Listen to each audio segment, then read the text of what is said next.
اعوذ باللہ من الشیطان الرجیم بسم اللہ الرحمن الرحیم۔ اس سے پہلے ہم لوگوں نے امام حسن مجتبی علیہ السلام کے بارے میں کچھ کیا پوچھا، ہم نے کیا پڑھا؟ اسباب صلح، کہ امام نے صلح کیوں کی۔ اب آ جائیں صلح معاویہ کے مقاصد، یعنی معاویہ کا کیا مقصد تھا کہ اس نے صلح کی ہے۔ کہہ رہے ہیں دنیا کے بزرگ ہی لکھا ہے نا جی ہاں، دنیا کے بزرگ اور حکمراں افراد جس وقت حالات اور شرائط کو اپنے مقاصد اور نظریات کے برخلاف پاتے ہیں تو ایسے مقامات پر کہ جہاں وہ اپنے کو دو راہے پر پاتے تھے، ہمیشہ اس بات کی کوشش کرتے ہیں کہ دو راہوں میں سے اس راہ کو اختیار کریں جس کے نقصانات نسبتاً کم ہوں، اور سیاسی اور اجتماعی محاسبوں میں ایک بنیادی قانون ہے۔ کیا مطلب مولانا؟ یعنی جو دنیا کے بزرگ اور حکمراں افراد جس وقت حالات اور شرائط کو اپنے مقاصد اور نظریات کے برخلاف پاتے ہیں کہ جو حالات چل رہے ہیں وہ ان کے مطابق نہیں ہیں، تو ایسے مقامات پر جہاں وہ اپنے کو دو راہے پر پاتے تھے، دو راہے جہاں سے دو راستے ہیں کہ جنگ کریں یا صلح کریں، تو اس بات کی کوشش کرتے ہیں کہ دو راہوں میں سے اس راہ کو اختیار کریں جس کے نقصانات نسبتاً کم ہوں، جس کا انہیں گھاٹا کم سے کم ہو، اور سیاسی اور اجتماعی محاسبوں میں یہ ایک بنیادی قانون ہے۔ یعنی جو جوڑ گھٹا ہوتا ہے سیاست میں، اس میں کوئی بھی انسان کون سا سودا کرنا پسند کرے گا؟ کم نقصان والا کہ زیادہ نقصان والا؟ کم نقصان والا۔ امام حسن مجتبی علیہ السلام بھی اس معقول رویے کی بنیاد پر اس بات کی کوشش کر رہے تھے کہ جس حد تک ممکن ہو اپنے بلند مقاصد کو نسبتاً محفوظ کر لیں۔ اسی وجہ سے جب امام علیہ السلام معاویہ سے صلح کرنے پر مجبور ہو گئے تو پہلے نقطے کے مطابق انہوں نے اس شرط پر حکومت کو اس کے حوالے کیا کہ جامعہ اسلامی کے امور کو چلانے میں صرف قرآن مجید اور پیغمبر اکرم کی روش کے مطابق عمل کرے گا۔ کون؟ معاویہ۔ معاویہ کس کے مطابق عمل کرے گا؟ قرآن اور سنت پیغمبر کے مطابق۔ بدیہی ہے، بدیہی تو سمجھتے ہیں کہ نہیں سمجھتے ہیں؟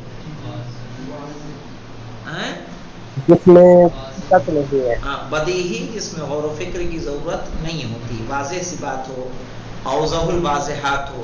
بدیہی ہے کہ امام کی نظر صرف اقتدار حاصل کرنے اور اسلامی حکومت کو تشکیل دینے پر نہیں تھی، بلکہ ان کا اصل مقصد معاشرے میں اسلامی قوانین کی حفاظت اور انہی قانونوں کی بنیاد پر رہبری کا ہونا تھا۔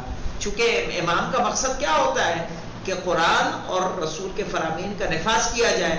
امام نے وہی شرط کس سے رکھ دی؟ معاویہ کے ساتھ۔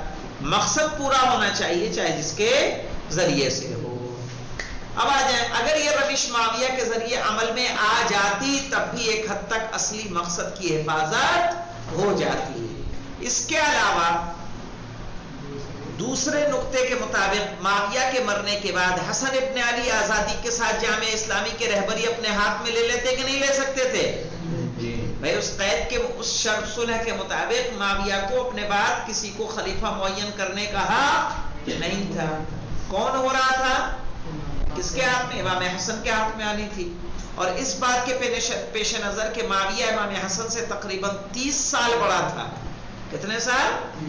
30 سال بڑا تھا، اور ان دنوں وہ ضعیفی کے دن گزار رہا تھا۔ ان دنوں یعنی جس دن جب کیا ہوئی تھی؟ صلح ہوئی تھی، یعنی 40 ہجری میں۔ اور معمول کے مطابق یہ امید بہت زیادہ تھی کہ اس کی زندگی اب بہت زیادہ باقی نہیں رہ گئی ہے، اور امام حسن مجتبی علیہ السلام باقی رہنے والے ہیں۔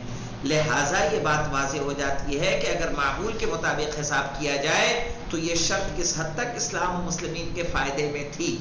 معاہدے کے بقیہ سبھی نقطے بھی بہت زیادہ اہمیت کے حامل تھے، کیونکہ ایسے حالات میں کہ جہاں امیر المومنین کو نماز جمعہ اور روزانہ کی نماز کی حالت میں بغیر کسی لحاظ کے گالیاں دی جاتی تھیں، اور یہ عمل ایک ایسی بدعت کی صورت اختیار کر چکا تھا کہ جس نے جڑیں پیدا کر لی ہوں، صحیح ہے کہ جگہ جگہ نماز جمعہ کے خطبوں میں کیا کیا جاتا تھا؟ مولا کائنات پہ سب و شتم کیا جاتا تھا، اور ائمہ جمعہ کو حکم تھا کہ وہ سب و شتم کریں، اور ان کا فریضہ تھا. جیسے مدح پیغمبر کی جاتی ہے، مدح خداوند کی جاتی ہے، اسی طرح سے مذمت مولائے کائنات کی جاتی تھی. صحیح ہے، یہ ان کا فریضہ تھا. اور ہر جگہ مولائے کائنات کے شیعوں اور آپ کے چاہنے والوں اور پیغمبر اکرم صلی اللہ علیہ وآلہ وسلم کے خاندان کے افراد کو دھمکیوں، تکلیفوں اور شکنجوں کا سامنا تھا. معاویہ کے ذریعے کیا کیا جاتا تھا؟ یا تو انہیں قید و بند میں رکھا جاتا تھا، یا انہیں قتل کر دیا جاتا تھا. صحیح ہے، انہیں اذیتوں میں رکھا جاتا تھا، ان کے مال و اسباب کو ضبط کر لیا جاتا تھا. معاویہ کی طرف سے ایسے معاہدوں کو قبول کروا لینا قابل انکار اہمیت کا حامل ہے. صحیح ہے، یعنی اتنی اہمیت رکھتا ہے چونکہ معاویہ ایک ایسا سخت دل انسان کہ جس کے ہاں دین نہیں تھا. صحیح ہے، بس دین کا کیا تھا؟ نام تھا. اور اس سے ان باتوں کا قبول کروا لینا امام کی کیا ہے؟ فتح و کامرانی ہے کہ وہ کہے کہ نہیں، ہم دین و شریعت کی کیا کریں گے؟ پابندی کریں گے. رک جائیے ہمارے. اب دیکھیں، اور اگر معاویہ ان معاہدوں پر عمل نہ کرتا تو اس کا فائدہ یہ تھا کہ عام لوگوں کی فکریں بیدار ہو جاتی. صحیح ہے، اور لوگ اس گندی حقیقت کو سمجھ لیتے جیسا کہ ایسا ہی ہوا. بھائی اگر معاہدے پہ عمل کرتا تو لوگ سمجھتے کہ پابند اسلام ہے. معاہدے پہ عمل نہ کر کے اس نے اپنی حقیقت آشکار کر دی، لوگوں کو پہ نہیں کر دی کہ خلیفہ رسول ہونے کا دعویٰ کرتا ہے لیکن جو عہد و پیمان کر رہا ہے اس کی بھی پاسداری نہیں کر رہا ہے. اور اس بیداری نے قیام اور تحریک کے لیے زمین فراہم کی، اور بعد میں یہی قیام امام حسین علیہ السلام کا رہبر ہوا. صلح امام حسن و قیام امام حسین علیہ السلام کے عوامل جانتے ہیں کیا ہوتا ہے؟ اسباب کو کہتے ہیں. لیکن ہم لوگ اپنی بات کو یہاں روک کے آپ لوگوں کو ہم سوالات لکھوا دیتے ہیں آج مولائے کائنات علیہ الصلوۃ والسلام کی زندگی کے بارے میں، اور کل انشاءاللہ لکھوا دیں گے امام حسن مجتبی علیہ السلام کی زندگی کے بارے میں اسی کتاب سے. چلیے تو آپ لوگ نوٹ کر لیجئے یہ سوالات کو. انہی سوالات کے اس میں جو ہے آپ لوگ انشاءاللہ امتحان کی آمادگی کیجئے گا. آمادہ ہیں؟ اوکے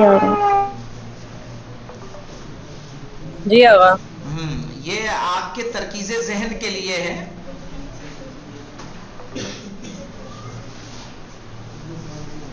بولو، کیا کتاب پہ لکھیں گے؟ جی لکھیے مولانا. جی بول. آقا کس کے لیے؟ ترکیب کے دماغ کے لیے؟ یعنی ایسا کہ تھوڑا ذہن یعنی متوجہ ہو جائے کہ کس طرح کے سوالات ہو سکتے ہیں.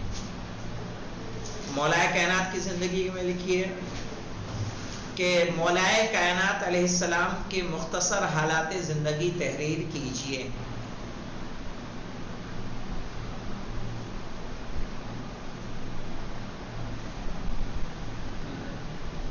مولائے کائنات علیہ السلام کے مختصر حالات زندگی تحریر کیجیے.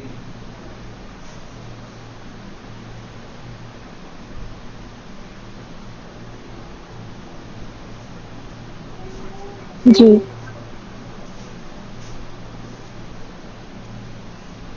لکھ لیا؟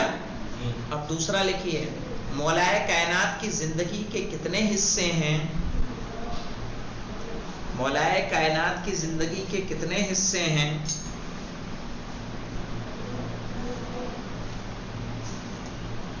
اور کون کون سا حصہ ہماری زندگی سے مربوط ہے؟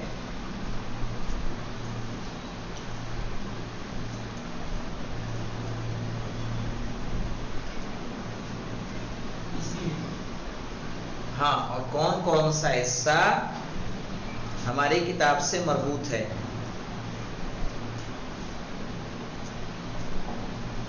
اس سوال کا جواب کہاں ہے وہ بھی نوٹ کر لیں. پہلے سوال کا جواب ہے صفحہ نمبر 13. صفحہ نمبر 13.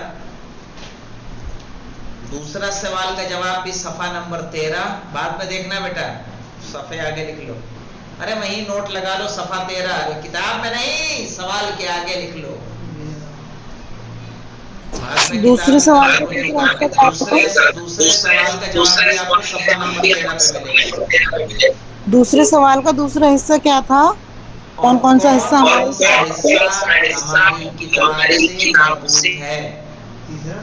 کون سا حصہ ہماری کتاب سے مربوط؟ تیسرا نہیں، دوسرا ہے. مربوط. ہاں مربوط. لکھ لیا؟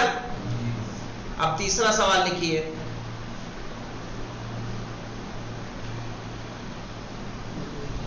جی. رسول اکرم صلی اللہ علیہ وآلہ وسلم کے بعد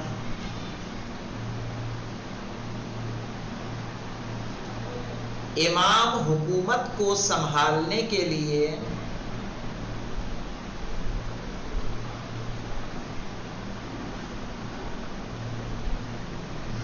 نہیں امام نہیں، زمام حکومت کو سنبھالنے کے لیے، زمام حکومت کو سنبھالنے کے لیے رسول اگر امام اکرم کیسے لکھیں گے؟ زمام زے ڈاٹ میم الف نا زے زے اوکے. میم الف میم. رسول اکرم کے بعد زمام حکومت کو سنبھالنے کے لیے سب سے موزوں شخصیت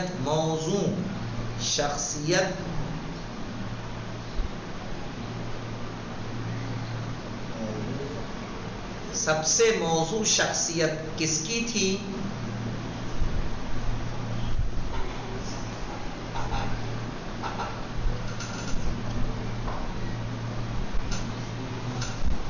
جی.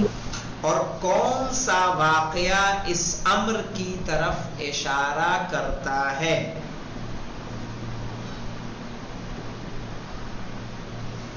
اور کون سا واقعہ اس امر کی طرف اشارہ کرتا ہے؟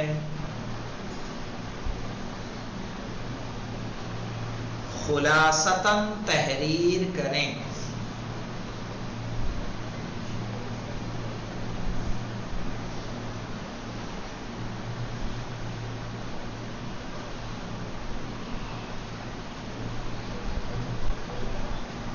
اس کا جواب صفحہ نمبر 16 پہ 16. چوتھا سوال لکھیے. غصب خلافت کے بعد مائک بند کر کچھ چھوٹ کیا گیا تو لکھوایا آپ نے؟ بتائیے. غصب خلافت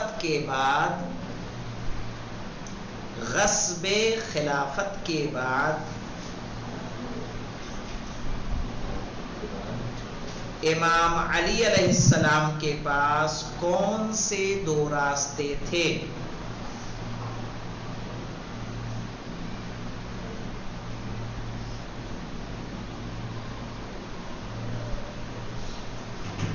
امام علی علیہ السلام کے پاس کون سے 2 راستے تھے اور امام نے کس راستے کو اختیار کیا؟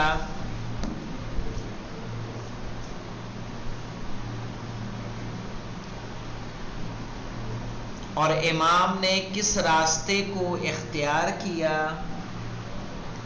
مفصل تحریر کریں یا مفصل لکھیں.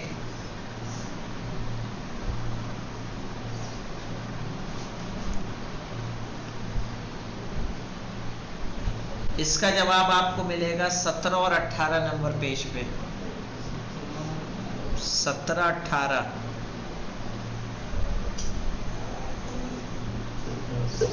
جی.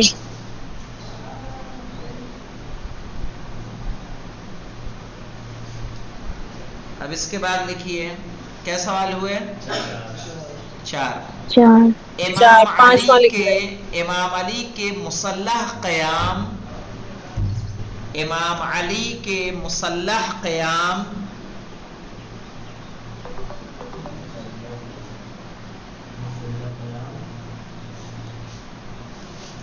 امام علی کے مسلح قیام نہ کرنے کے اسباب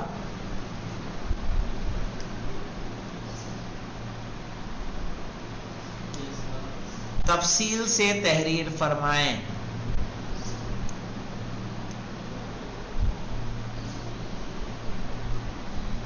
اس کا جواب ملے گا آپ کو 19 سے 23 تک، صفحہ 19 سے 23 کے بیچ میں اس کا جواب موجود ہے.